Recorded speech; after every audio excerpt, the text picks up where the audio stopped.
Dumako po tayo dito. Isa pa kay Lacson naman. Ito po, magtutuldok sa mga kamangmangan na mga kasama niyang senador. Secret being the highest, access sa documents saka information, restricted being the lowest. Meron ka ba security clearance na nag-grant o na-issue para sa'yo? Wala naman. Well, you know, I assume na mataas yung security clearance mo kasi ang hinahawakan mo, ino-audit mo, confidential information, confidential funds, di ba? Security clearance, ibig sabihin, by step po. Kumbaga, security clearance na kung meron siya security clearance, kahit matataas na amount, pwede niyang ma-access security clearance. Diretso. Yes po, Your Honor. So I wonder why wala ka security clearance kasi paano ka mag-audit? Kasi pag may intelligence project, naka-vault yan eh. Yes. Lahat ng aliases, yun ang nakalabas. Naririnig nyo. Kapag may ganyan, main vault, ayan po yung sinasabi natin na matagal na eh. Galing po sa PMP chief, nakabisado ang confidential and intelligence funds. Ha? Galing po yan sa PMP chief ni Era Pistrada. Nakabisado po ang confidential at intelligence funds, Ping Lacson. Kaya tinatanong niya yung security clearance para maka-access siya kahit sa large amount of confidential funds or intelligence funds. Malinaw. Di ba? Wonder why wala ka security clearance kasi paano ka mag-audit? Kasi pag may intelligence project, naka-vault yan eh. Naka-vault. Nasaan ang naka-vault na true identity? Nga. Aray ko. Inuulit ko, dapat po merong naka-vault na true identity, then the confidential names ang nakalabas. Mary Grace Piatos, Pining Garcia, Andy Lim. Okay lang yun nakalabas. Pero, asawa ni Pera. Aray ko. Pero, asawa ni Pera, dapat meron yan true identity na nasa vault. Bakit ba kailangan ng true identity? Inuulit ko uli, mga kababayan. Hindi pwedeng magbigay lang ng magbigay sa confidential agent na unknown and fake names ng pera kung walang true identity. Hindi po pwede yun. Wala po tayong laban doon. Kahit ano man yan, trabaho mo, hindi pwedeng fake identity lang na walang true identity. Bakit? May involved na pera dito. And ang involved na pera dito ay pera ng taong bayan.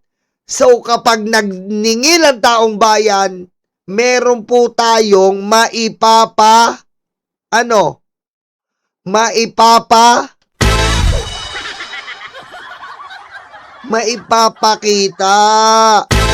Uy. Gabi, Gumintong, maraming salamat Gami Gumintong, maraming salamat Uy, ano ba nangyayari sa inyo? Maraming salamat Maraming salamat Thank you. Thank you. Aray ko. Para Eduardo, mabenta yung close nick ko ngayon mabenta tong close nick ko ngayon Marami tayong nabubudol. Maraming salamat po sa pagmamahal nyo Thank you po at na-appreciate nyo po ang kagwapuan ko. Mike Cervera, lumabas ka ngayon. Sino yung chikito sinasabi mo? Ano? Aray ko. Ano, Mike? Ano? Aray ko. Ayan po malinaw po. Malinaw po. Maraming salamat po ulit Okay, malinaw. Sundan pa natin. Lahat ng aliases, yun ang nakalabas. Pero yung tunay na identities corresponding to the aliases, naka-vault. Ulitin ko. Sabi ni Uncle Ping. Aliases, nakalabas, given to protect the confidential agent. Your Honor, Mr. Chair, para protektahan ang mga confidential agent na pumupunta sa field. Para protektahan. Okay. Then, there's a vote that the true identity of this confidential agent, Your Honor, you can find there. In the vote. Pag declassified na, terminated na yung program, yung activity o yung Yes. project, intelligence project, pwede nang ilabas yun kasi declassified na yun. Pwede bang ilabas o hindi? Pwede bang ipakita o hindi?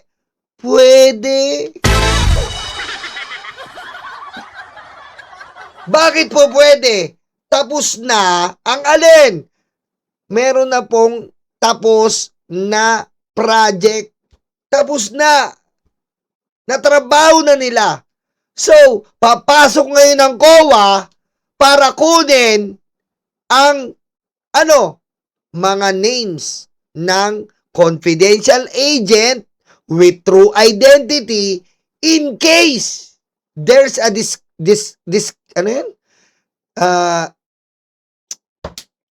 may pagkukulang. May problema. Di ba? Doon nila pagtatagni-tagniin, imamatch ba? Di ba? Ba't ganito to? Kay Mary Grace Piatos. Kulang Sobra.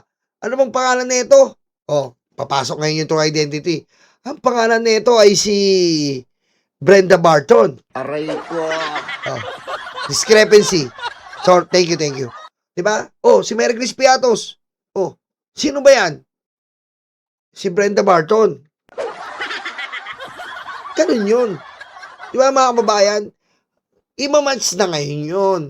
Then, yung COA, isusulat na yun. Mary Grace Piatos, open, Brenda Barton, close, amount of 70,000, 70 million, 70 whatever. Diba? That will be so accurate. Hindi ba dapat maging masaya si Sara doon? Mga DDS? Masama bang gawin yung ganong ka-transparent at para magkaganito tayo? Hindi naman po masama maging ganong ka-transparent Dahil yun ay mandato ng batas. Diba? Bakit ayaw yung ilabas ang confidential agent? Diba? Ano pa ba sama? Nawawala yung pera. Aray ko. Nawawala yung pera Ang tanong lang dito ng ating taong bayan, ang tanong ng taong bayan, nasaan ang pera? Wala kayong pinapakita dokumento. Sinabi nyo, totoo ang Mary Grace Piatos. Nasaan ang PSA? Nasaan ang mga BIR records? Nasaan ang SSS number ni Mary Grace Piatos? Wala kayong pinapakita. Corner Your Filipina page, thank you. Diba? So, either totoo si Mary Grace Piatos, nasa na ang records ng government records, PSA. Sabi ni Bato, may nakatira sa Davao, nasan? Saan nakatira? Sabi ni Bato, totoo, nasa ng PSA, birth certificate. Imposibleng wala yan. At kung peke si Mary Grace Piatos, sino siya?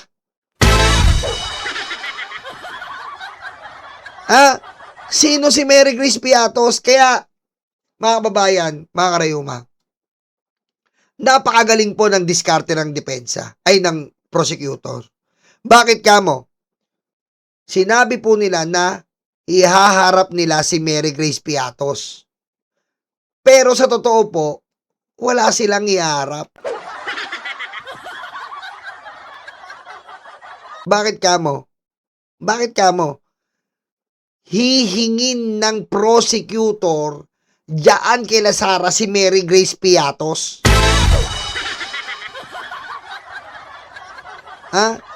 Isasabihin ng prosecutor, i-provide nyo si Mary Grace Piatos to witness in this impeachment trial.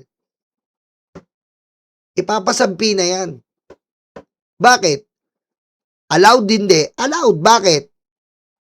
She is a confidential agent. Ginamit niya ang pondo ng gobyerno.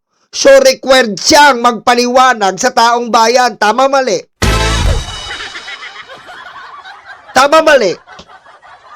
Binayaran nyo ng pera ng taong bayan yan. Ngayon, nagtatanong ang taong bayan. Para maalis ang pagdududa, ihaharap nyo sino? Si Mary Grace Piatos. Ngayon, anong gagawin ng depensa? O obserbahan ngayon ang sagot nila. Anong sasagot nila? Totoo po si Mary Grace Piatos. Nasaan siya? Kung magpa-planted kayo ng tao na magpapanggap na Mary Grace Piatos, kailangan mas magaling ng 5,000 beses kay Gutesa yan. Sabi ko sa inyo. Sabi ko sa inyo, ha? Kung totoo si Mary Grace Piatos at iharap ng depensa, 5,000 beses dapat magaling niya kaysa kay Gutesa. Aray ko. Diba? Siguraduhin nyo yan. Pero kung peke si Mary Grace Piatos, ihaharap nyo pa rin ang true identity ni Mary Grace Piatos. Required yan ng taong bayan. Ginamit niya ang pondo ng taong bayan. Kung yung ibang mga tao dinidisallow, yung gobyerno, yung ibang politiko dinidisallow, ayan pa kaya, confidential agent lang yan. Hindi natin paparapin sa taong bayan. Diyan na kayo mamimiligro. Hindi pa umarap si Ramil Madriaga. Diba? Am I right? Am I left? Right? Left? Right? Left? Left? Right? Aray ko. So kung wala kang security clearance, paano mo ma-access? Yung tulad na sinabi ni Senator Subiri, quarterly, nagpapadala sa Senate President, Speaker of the House, ng intelligence and confidence. Paano ginastos? Kasi may oversight powers kami, di ba? So paano ka makakapag-audit properly kung hindi mo alam yung nature ng intelligence project or Yun pa. Yun pa ang pwede nang i-amyenda. Di ba? Na dapat etong mga ganito na mga commission on audit ay magkaroon, lalo na siguro yung higher position ay magkaroon ng access or security clearance in which ma-access po nila ang mga confidential funds na mga higher position at may higher amount. Di ba? Yun po yung pinupunto ni Senator Ping Lacson. operation. Kaya kanina tinatanong ko, yung bang evidence of success per activity, ano ba, after surveillance report. And mind you cannot call it successful kung negative yung surveillance. Wala nakita eh. Pero gumastos ng pera yon. So would you consider that another topic as a success or evidence of success, maski negative yung resulta ng intelligence information gathering? Yun, tingnan mo. Yun po, ganun talaga eh. Di ba? Success, ibig sabihin, tagumpay ba yung pinaggamitan ng confidential funds? Tagumpay ba? At kung bigo ang pinaggamitan ng confidential funds, accepted pa rin ba? Ayan yung usapan eh. Go. Or activity or yung after surveillance report. So kung walang result negative, hindi successful. Hindi pwedeng i-clear. Nakalagay po kasi yung nature ng item is payment of reward. So dapat No. Pagka kasi nag-acknowledgement receipt, halimbawa, bumiyahe, meron ding yung informant, Tama. ginasusan, Tama. o bumili na sigarilyo sa sari-sari store. Tignan nyo, yun sinasabi ko sa inyo kanina. Kung nasa Okada, nandun na siya kakain ng mga steak, magbabago yung presyo eh. Hindi pwedeng pare-parehas. Tama si Senator Ping, ngayon sinasabi ko sa inyo, pabili ng Yossi, pabili ng ganito, package yun eh. Magbabago-bago ang presyo, hindi pwedeng pare-parehas. Diretso, Senator Ping. Kape, kasi kausap yung informant. Wala ka makikitang... thank you, Mr. President. Kindly wind up, Senator Lacson. Pati ako nabitin eh. You may just respond na lang. We'll wait for your answer. Ay, sorry po. Pwedeng ko ulit. Ulitin ko hindi lahat ng after surveillance report successful. Negative wala nakita, pero gumastos. Yan sabi ko sa inyo. Hindi lahat ng after surveillance report successful. Ibig sabihin, hindi po lahat ng pinaggamitan ng confidential fund successful. Maaaring hindi niya nakita doon, maaaring failed nakatakas, maaaring failed hindi nila na-monitor na maigi, nakatunog, negative or bigo or failed yung operation. Tinatanong ni Lacson, paano yon? O, diretso. Hindi lahat ng intelligence gathering information successful. Kasi negative. Oh. Pero may gastos yun. Oh. How would you classify that? Oh, paano mo i-identify yon? Paano you classified? Saan mo ipapasok yung failed na operation? Evidence of success ba yon o hindi? These are practical questions kasi galing ako dyan kaya alam ko yung kalakaran. Opo. That calls for... Yun nga wala ka security clearance kasi. Kasi naka-bolt lahat yan. Pagka intelligence project, naka-bolt. Pag declassified, terminated yung project, saka ilalabas yun. Nandun lahat yung mga tunay na pangalan ng mga aliases. Tama? Opo. Kumuha ka ng security clearance. Yon. So may amiendahan pa, security clearance para sa COA na dapat ma-access nila ang mga bigger amount regarding bigger politician like Vice President and President. Amienda pa yon. So ito, ano po ibig sabihin natin yan? Ngayon, ito po yon. Ngayon, pag nag-fail ang operation, paano mo ngayon mamomonitor? 'Di ba? Paano mo mamomonitor ang isang operation?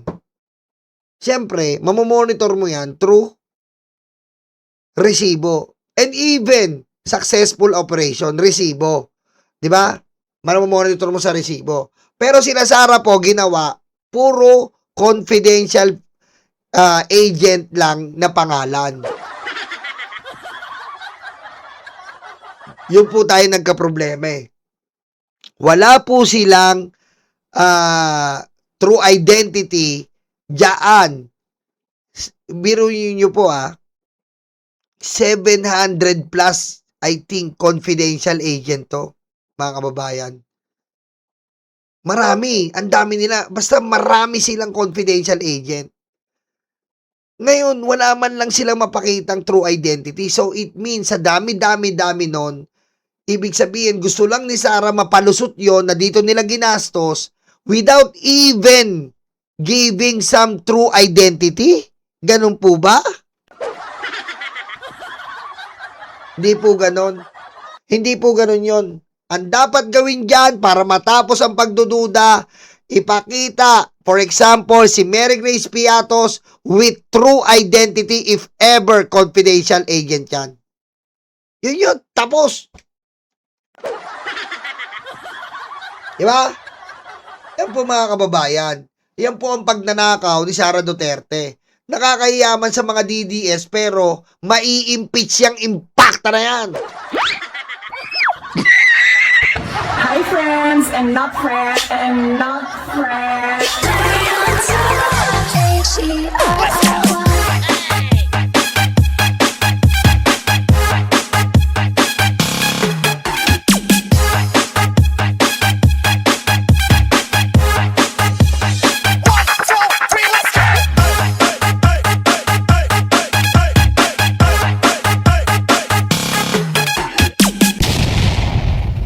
Ayan po mga kababayan, ang ating reaksyon. Dito po, kalahati po pa lang to. Gusto ko sanang buuin. Kaso ba abutin tayo ng tiktilaok. Aray ko.